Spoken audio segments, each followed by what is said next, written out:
How to install a WeatherTRAK LTE modem upgrade kit. When you look up the WeatherTRAK LTE modem upgrade kit in the WeatherTRAK list price catalog, you'll notice that there's actually 3 different LTE upgrade kits available for WeatherTRAK controllers, 2 for the Pro3s and 1 for the LC. So the first thing you're going to need to know is which upgrade kit you need for your controller. This is easy with an LC because there's only one upgrade kit available, but if you have a Pro3, you'll need to log into WeatherTRAK.net and pull the controller hardware report for your controller. To pull the controller hardware report, you'll log into your WeatherTRAK.net account and go to the Reports tab. And once you're at the Reports tab, use the drop-down menu to select the controller hardware report. And then you'll customize this report by identifying which controllers you want to appear in the report. And then you'll hit the Get PDF button, and this will download the PDF of the controller hardware report. Then you just open up that hardware report, and the first thing I do with the controller hardware report is verify that I'm looking at the right serial number and read the description that will tell me what kind of controller I have. If I'm working with a Pro3 controller, the piece of information that I'm looking for in this report is called modem type. If your modem type is this H24 modem, only then will you need to order the special H24 modem. If you don't see this in the report, in any other configuration, you'll go with the standard Pro3 antenna upgrade kit. On both the WeatherTRAK Pro3 and LC, the controllers were designed with the modem as a modular component that could be replaced to keep up with the speed of the changing communication technology. In both cases, the modem lives on the back side of the command module or the faceplate underneath this little door. This is the component we're talking about replacing with the WeatherTRAK LTE modem upgrade kit. And this isn't a project that will require a lot of tools, but you'll definitely need a controller key and a Phillips head screwdriver, and you might need a crescent wrench or 3/8" nut driver, channel locks and a flathead screwdriver. You'll also need some silicone gel, and it's always nice to have cleanup supplies on hand. If you have these things, you should be well equipped for the job. In this training, we'll talk about all of the hardware you get when you buy each individual upgrade kit, as well as the upgrade process, including the hardware installation and what we do after the hardware is installed. The first upgrade kit we want to look at will work on either your Pro3 or your OptiFlow controllers. And for that, you're going to need the 75 LTE upgrade.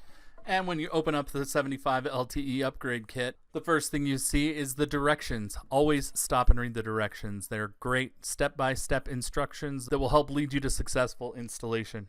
Then you see the controller modem that's already mounted to the back plate that will go directly onto the controller. You also see the cloud update key taped onto the front. This will handle the firmware upgrade. Last but not least, you'll find the LTE antenna that goes with the LTE modem. The old antennas aren't compatible with the new modem, so we'll have to replace the antenna on each enclosure.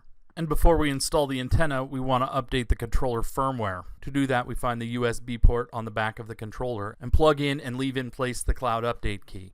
Then go to the Help menu and go up to Help 17, where you'll be able to reset the controller firmware. When you hit reset, this commands the panel to read the new card and update the firmware. Then after the firmware is updated, we want to disconnect the controller panel at the ribbon cable.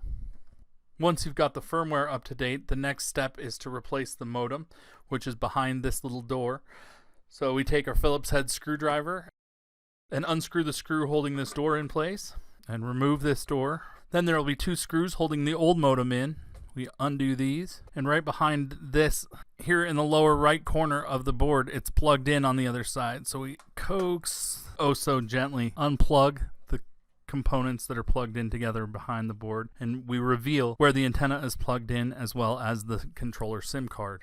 Then carefully disconnect the antenna wire and remove the SIM card from the SIM card holder by sliding the door and moving the door open like a hinge. Set the SIM card aside because we're going to reuse it in the next step. And keeping and reusing your SIM cards is an easy thing to miss. Experience tells me that because the new modem reuses the SIM card, it's important not to throw the old modem away before you've taken the SIM card out. Also, use care when opening the SIM card holder door. It's just a small plastic piece, but it's locked. So remember to slide to unlock it and then open it like a hinge. Once you've removed the old modem, we want to prepare the controller for the installation of the new one. To do this, we just tuck the antenna wire away as it's no longer needed. After that, we want to put the SIM card in the new modem. So take the new modem and take your old SIM card and insert the old SIM card into the new controller's SIM card holder by sliding the door open to unlock, opening it like a hinge, closing it, and then sliding it to lock into place. You see where the adapter on the back of the modem plugs into the pins on the controller side. If you line up the holes with the pins, you'll also see that the corner is lined up and the screw hole is lined up. Once you see your alignment is right, press down and plug in the adapter and then screw in all of the screws to hold the modem in place. After the modem is secure, it's time to replace the antenna. This is where the channel locks come in handy. You want to loosen that bolt and remove all of the fittings that are holding the antenna tight. Sometimes you'll need a flathead screwdriver to pop the antenna off and to clean up some of the debris from the old installation. If there's glue or dirt on the surface, you want to clean that off before you install the new antenna. Then we pull out the old antenna, clean up the area, and we're ready to install the new antenna. Before you install the new antenna, you remove the washers that will hold the antenna tight. Then you pull the cord through the hole left by the previous antenna.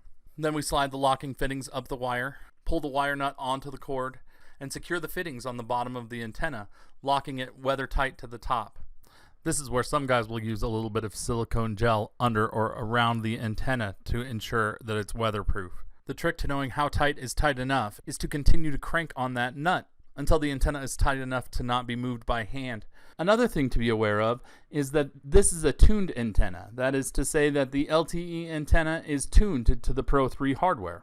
So you'll see on that tuned antenna a very small dot on top of the antenna or a small dash around the perimeter of the outside. Please make sure that the dot on top of the antenna is pointed away from the large flat metal planes of the top of the controller surface, as these grounding planes might interfere with the communication of the controller. So in this example, the antenna is on the left of the enclosure, so I point the little dot on the antenna away from the large flat metal surfaces on top of the controller enclosure. Then we grab our panel, attach the antenna to the panel, attach the ribbon cable to the panel, and last but not least, attach power to the board, and then reattach the faceplate to the controller, and the installation is complete. The way we check our work is once the controller is powered back up, we'll be able to tell our installation is successful when we see the new modem connect to the internet. So we want to go to the COM menu and then hit the forward arrow 12 times till we're on screen COM 13, a screen called GPRS status, where you're looking for the controller to be online. Give the controller a few minutes to connect, but if it doesn't go online, call customer service to have them help you get that controller connected. There is one alternative configuration for the Pro3, the 75 LTE UPG H24. And as we unpack this, we notice the first thing we have is our instructions. Again, the instructions are our friend. It will walk you through successful installation. You also see the new modem, the replacement modem that we have for this controller, and the bag of screws provided to secure it. And again, you'll have the LTE specific pancake antenna that goes with the LTE modem. The difference between the H24 upgrade is that it comes with this back plate. In the very oldest versions of the Pro3, we had a different clamshell, and the modem was placed differently. So if you have one of the oldest versions of the Pro3, you're going to need to not only replace the modem, but replace this back plate. The new plate will have the proper cutout for the modem replacement. That is easily done with a crescent wrench or nut driver, loosening the nuts on the back of the clamshell, and then replacing the new clamshell on the existing bolt structure. And that's all there is to using the LTE upgrade kits for the Pro3 controllers. Now let's quickly discuss the LTE upgrade kit for the LC controller. And as you can see, this is going to be a simple upgrade because with the LC controller, all that's required is a simple panel swap. So when you receive your LC LTE upgrade kit or the 706 LTE UPG 2G, you'll see both the new panel serial number and the new panel SIM card number on the outside of the box, which is handy information for activating the new panel. Then when you open the box, the first thing you see is an important message to return the LC panel that you just took out to avoid being charged subscription on both of those panels. Under that, you'll see the instructions for replacing the existing panel with the LTE modem upgrade. And then the only hardware you'll find in the box is the panel. And when you take it out of the box, you might notice the darker blue LC Plus panel. And when you turn it over, you'll see attached to the back of the panel is the ribbon cable, the cloud update key, the new LTE modem, and the new LTE antenna, which I lovingly call the duct tape antenna, attached to the back of the panel. Begin by disconnecting the ribbon cable from the old panel and removing the LC panel from the existing enclosure. Then remove the cloud update key that's taped to the back of the panel and insert it in the USB port. After that, take the ribbon cable that's taped to the back of the panel and first plug that into the ribbon cable port on the controller, and then plug it into the ribbon cable port on the existing LC terminal board. When plugging in the ribbon cable, notice that it's keyed. That is to say that there's a ridge on the cable and a slot on the controller and on the terminal board that ensures that this ribbon cable gets plugged in correctly. So that ribbon cable should plug in very easily, and if you're feeling like you have to force it, make sure that everything is lined up correctly. Then all you have to do is mount the new panel onto the LC enclosure, and the hardware installation of the LTE upgrade kit is complete. And after you've completed installing the hardware for the panel replacement, the last step is to activate the new panel. And when activating the new panel, they'll tie the old panel serial number to the new panel serial number and transfer over all of the controller programming, all of the station settings and background information, including all of the controller history, so you'll still have access to all this controller history in the WeatherTRAK reports. So after you've powered the new panel up, but before the project is complete, you need to call the 800 number, make sure the new panel comes online, and the serial number transfer is underway. That completes this training on how to install a WeatherTRAK LTE upgrade kit, where we covered the hardware involved with all 3 different LTE upgrade kits and how to determine which kit was right for your project, as well as discussing the upgrade process, including the hardware installation of each kit and the details of the important step of controller activation and making sure that that controller is online before you leave the site.